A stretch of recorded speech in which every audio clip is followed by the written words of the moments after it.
Halo semuanya, pada kesempatan kali ini kita akan belajar terkait software Smart PLS.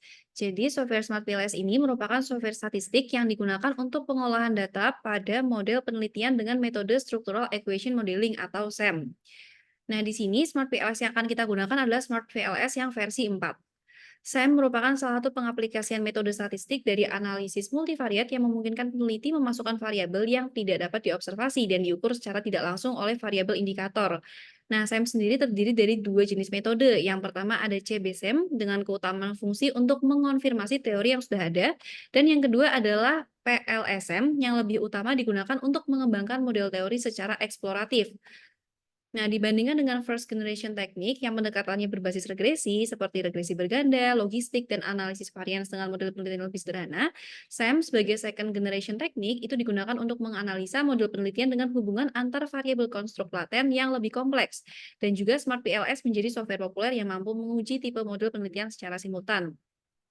Lalu di sini secara teori PLSM sendiri menguji hipotesis penelitian yang menjelaskan hubungan kompleks antar variabel laten yang terdiri dari variabel endogen atau dependen dan variabel eksogen atau independen yang tervisualisasi dalam suatu model jalur atau PET model menggunakan analisis kausal prediktif.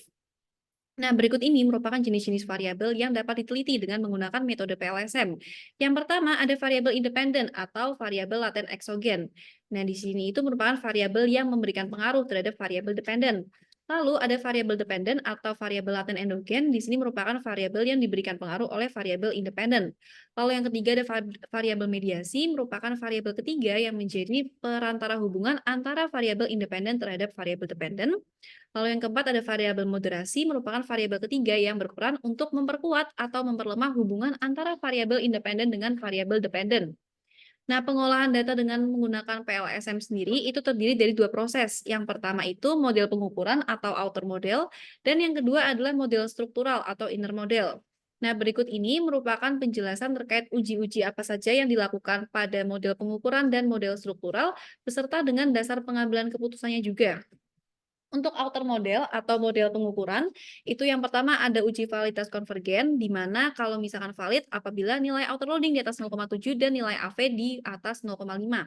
Lalu untuk uji validitas diskriminan itu valid apabila HTMT-nya di bawah 0,9 di antara dua konstruk, lalu Fornell markernya itu akar kuadrat nilai AV lebih besar dari korelasi tertinggi dengan konstruk lainnya, dan cross loadings itu apabila nilai indikator loading setiap item dengan konstruknya lebih tinggi dari nilai cross loadings. Lalu ada uji reliabilitas, dikatakan lolos uji reliabilitas kalau composite reliability di atas 0,7 dan Cronbach alpha di atas 0,7. Lalu yang terakhir model fit, sebuah model dikatakan layak diuji apabila nilai SRMR di bawah 0,08.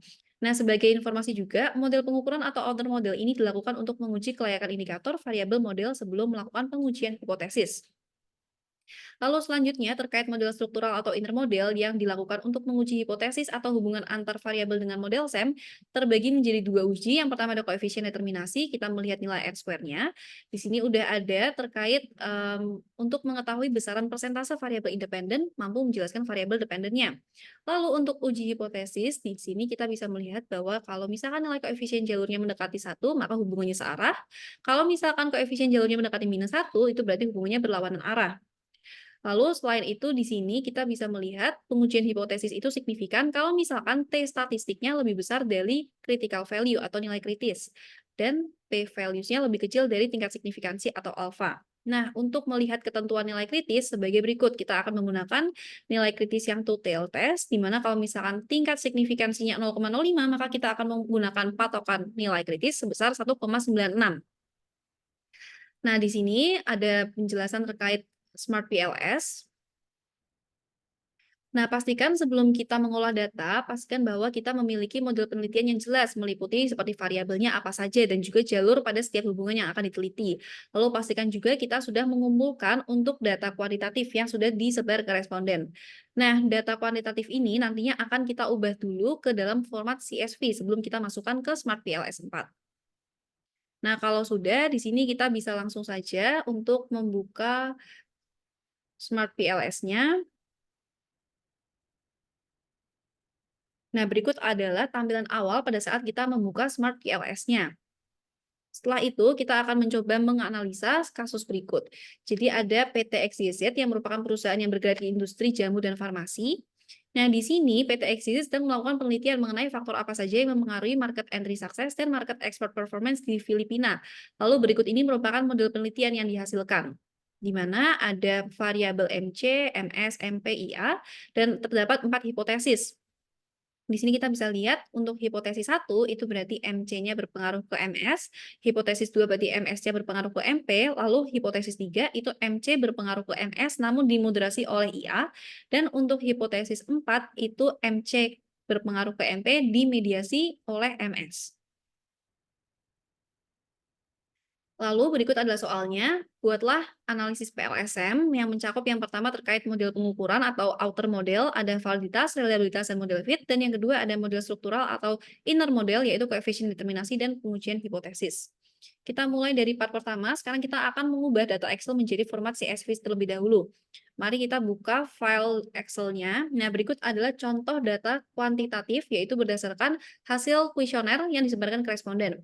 Caranya, pertama kita klik file, lalu kita save as, lalu kita ke browse, lalu kita ke data D. Nah, di sini ubahlah save as type-nya menjadi CSV atau comma delimited. Nah, di sini kita bisa klik. Kalau udah terakhir kita bisa klik save. Nah, kalau misalnya udah di save seperti itu, artinya data Excel tersebut udah kita ubah menjadi format CSV. Lalu langkah selanjutnya kita akan mengolah data dengan menggunakan software Smart PLS 4. Nah, di sini untuk langkah pertama, kita buka dulu software Smart PLS 4, lalu kita klik dulu select your first workspace. Ini tujuannya untuk kita menaruh di mana hasil output tersebut di komputer kita. Kita bisa cari di mana kita mau meletakkan, misalkan data D, lalu kita new folder, lalu kita bisa klik ketik Smart PLS, lalu kita bisa select folder. Nah, setelah udah buat folder seperti ini, artinya untuk Smart PLS akan kita simpan di folder tersebut. Nah, kalau udah kita bisa klik New Project di kiri atas, lalu kita bisa ketik namanya misalkan PT XYZ, lalu kita create. Nah, setelah berhasil di-create, sekarang kita akan import data file. Kita bisa klik import data file di sebelah kiri ini. Lalu kita cari untuk foldernya tadi yang kita taruh file CSV-nya. Nah, di sini kita bisa lihat.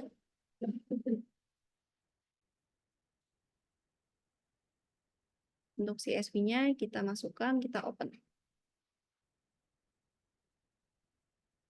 Nah, pada saat sudah dimasukkan, pastikan bahwa di bagian bawah ini 0 empty value, yang artinya berarti tidak ada sel di Excel tersebut yang kosong. Kalau udah, kita bisa klik import. Nah, kalau sudah, sekarang kita bisa lihat bahwa semua datanya sudah masuk ke dalam Smart PLS. Kalau udah, kita bisa balik ke back. Nah, di sini kita bisa create model. Kalau udah, pilih model type-nya itu PLSM, lalu model name-nya kita ketik aja PT XYZ. Kalau udah, kita klik save. Kalau udah di sini tersedia kanvas untuk kita membuat model penelitiannya. Nah, di sini model penelitiannya kita sesuaikan dengan contoh soalnya. Di sini kita bisa lihat contoh soalnya sebagai berikut. Nah, cara memasukkannya yang pertama kita bisa blok dulu untuk indikator di sebelah kiri, kita blok MC1 sampai MC4.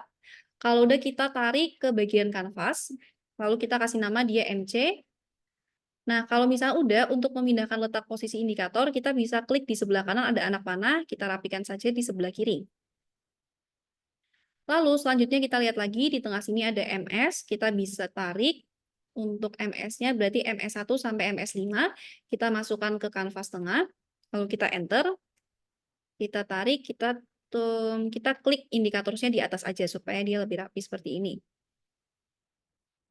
Lalu yang terakhir kita bisa lihat di paling sebelah kanan ada MP, berarti kita masukkan aja untuk MP1 sampai MP4, kita tarik ke kanan, lalu kita enter.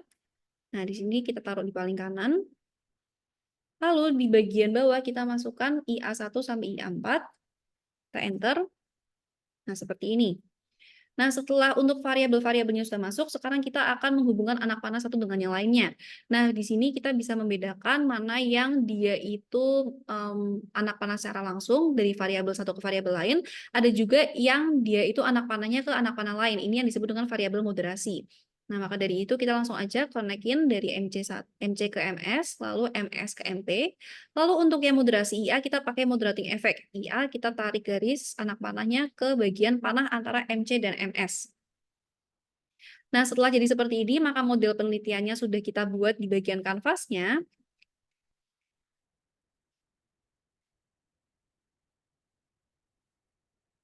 Nah, kita sudah sampai langkah yang ini. Nah, langkah berikutnya untuk menghasilkan perhitungan model pengukuran atau outer model, kita bisa mengikuti langkah-langkah berikut. Kita langsung aja aplikasikan di PLS, calculate, lalu kita ke PLSM algorithm, kita klik start calculation.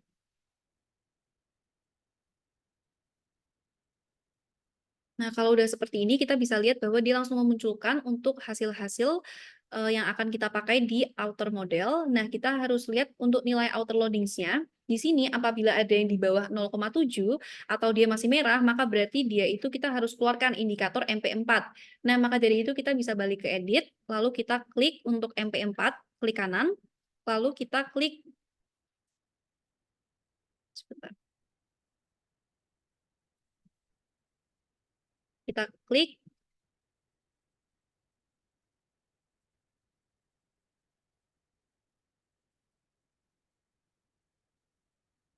Di sini kita ke select dulu, lalu kita klik kanan, lalu kita delete. Jadi untuk kita mengedit-edit, kita harus klik select dulu, seperti ini, baru kita klik kanan, nanti kita delete. Nah, setelah kita udah keluarkan MP4-nya, kita bisa melakukan pengujian ulang, calculate, lalu PLSM algorithm, lalu kita start calculation. Nah, kalau udah, maka hasilnya akan muncul. Nah, kalau misalkan sudah muncul seperti ini, maka kita bisa membuat untuk analisanya.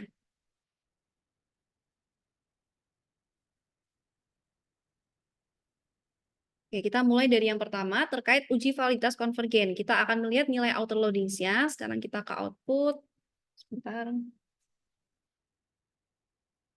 Kita ke output yang bagian outer loadings.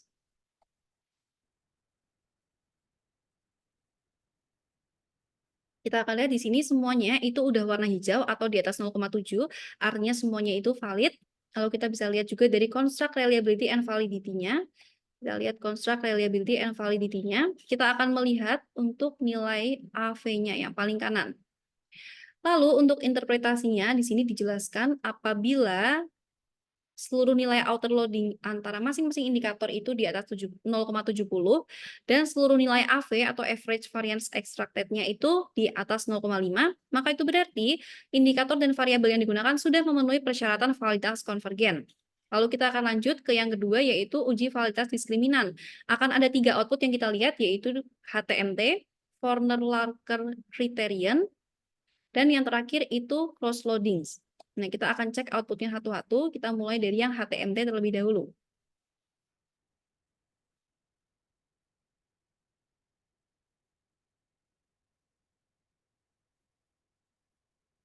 Kita mulai dari yang HTMT, kita bisa lihat di sini diskriminan validity. Nah, di sini kita bisa melihat nilai HTMT-nya. Kalau misalkan keseluruhan nilai HTMT-nya itu, dia itu di bawah 0,90, maka berarti datanya ini memenuhi persyaratan validitas diskriminan. Nah, selanjutnya untuk output yang kedua, kita bisa lihat Forner-Larker criterion. Kita ke Forner-Larker criterion di sini. Nah, untuk output yang dibaca, kita lihat yang di sebelah sini 0,850, 0,845, 0,846, dan 0,869. Lalu terkait dengan keputusannya, apabila akar kuadrat dari nilai average variance extracted atau AV itu lebih besar dibandingkan korelasi tertinggi dengan konstruk lainnya. Jadi di sini angka-angka yang paling kanan ini lebih besar daripada yang di sebelah kiri-kirinya. Nah, maka dari itu berarti indikator dan variabelnya telah memenuhi persyaratan validitas diskriminan. Kalau kita ke output yang terakhir yaitu cross loadings, kita klik cross loadings. Lalu kita akan membaca outputnya seperti ini. Kita bisa lihat di sini yang kita kotakin merah. Jadi IA-nya itu yang di sini, kita hubungkan MC dengan MC, MP dengan MP, MS dengan MS. Nah, apabila nilai yang kita kotak-kotakin ini dia lebih tinggi daripada yang di sebelah kanan dan kirinya, atau maksudnya berarti nilai indikator setiap itemnya itu lebih tinggi dari nilai cross loadings-nya, maka dapat dipastikan bahwa indikator dan variabelnya itu telah memenuhi persyaratan validitas diskriminan. Maka dari itu, untuk pengujian kedua juga kita model ini sudah lolos untuk persyaratan validitas diskriminan. Lalu lanjut ke uji yang ketiga, reliabilitas, kita bisa melihat output yang construct reliability and validity. Kita bisa balik ke outputnya. Nah, di sini kita bisa cek di bagian construct reliability and validity. Kalau udah, kita bisa mengambil output Cronbach alpha dan juga untuk composite reliability-nya. Nah, kalau misalkan udah di sini, kita bisa melihat bahwa seluruh nilai Cronbach alpha dan composite reliability itu di atas 0,7. Nah, artinya berarti variabel yang digunakan sudah memenuhi persyaratan reliabilitas. Lalu kita ke uji yang terakhir, yaitu uji model fit. Di sini kita bisa klik model fit. Lalu kita bisa ke bagian SRMR-nya. Kita lihat kalau misalkan nilai SRMR-nya di bawah 0,08, berarti dapat disimpulkan bahwa model penelitian itu telah memenuhi persyaratan model fit-nya. Nah, maka dari itu pengujian outer model sudah selesai. Sekarang kita akan lanjut ke inner model. Yang pertama ada koefisien determinasi atau R-square. Kita bisa lihat dari bagian sebelah sini, R-square. Nah, kita bisa klik R-square. Di sini ada hasilnya MP 0,604 dan MS itu 0,709. Nah, cara pembacaannya adalah seperti ini. Kita bisa balik lagi ke bagian modelnya, penelitiannya. Nah, hasil MP yang di sini itu berarti menunjukkan bahwa variabel MC, IA, dan MS itu dapat mempengaruhi MP sebesar 60,4%. Nah, sedangkan yang MS itu berarti variabel MC dan IA dapat mempengaruhi MS itu sebesar 70,9%. Nah, kalau misalnya udah, tinggal dibikin saja interpretasinya sebagai berikut ini. Nah, berikut adalah interpretasinya, tinggal dijelaskan sebagai berikut. Kalau udah, kita akan melakukan pengujian ulang untuk menghasilkan hasil perhitungan model struktural atau inner model. Caranya adalah dengan kita melakukan calculate lagi, namun kali ini kita akan klik yang bootstrapping. Sekarang kita akan balik ke Smart PLS-nya. Terus kita edit dulu, kita balik, lalu kita calculate, kita ke bagian bootstrapping. Kalau udah, kita start calculation.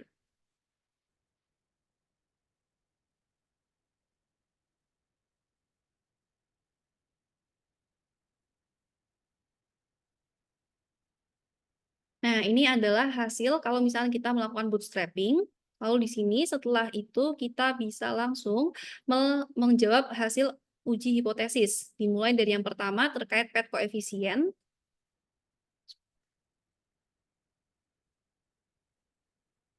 Kita bisa melihat PET koefisiennya di sini.